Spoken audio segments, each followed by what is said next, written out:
जामा मस्जिद की तारीखी सीढ़ियों पर खड़े होकर के भारत रत्न मौलाना अबुल कलाम आजाद साहब ने कहा था कि मुसलमानों कहां जा रहे हो, यह है तुम्हारा मुल्क, यहां तुम्हारे आबाओ अजदाद की कब्रें हैं। उस वक्त मौलाना आजाद की ये सदाएं सुन करके लोगों ने अपने सरों की गठरियां उतार करके रख दी थी।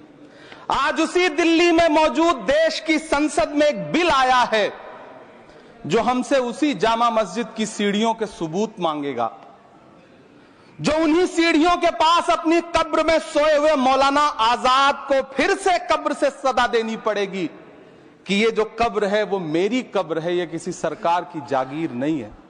सभापति महोदय, मैं जहां खड़ा हूं इसी संसद भवन के सामने सड़क के उस पार अपनी कब्र में सोए हुए भारत के पूर्व राष्ट्रपति फखरुद्दीन अली अहमद की कब्र है।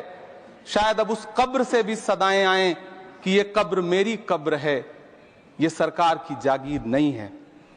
सभापति महोदय, मैं वक्फ कानूनों में किए जा रहे संविधान विरोधी बदलावों के खिलाफ बोलने के लिए खड़ा हुआ हूं। संविधान का आर्टिकल 14 हो, 29 हो, 30 हो, चीख चीख कर कहता है कि देश में सब बराबर के हकदार हैं। आर्टिकल 26 कहता है कि सबको अपने अपने मजहबी कामों के लिए मंदिर, मस्जिद, गिरजाघर, गुरुद्वारों का निर्माण करने का हक है और उसका रखरखाव का भी हक है।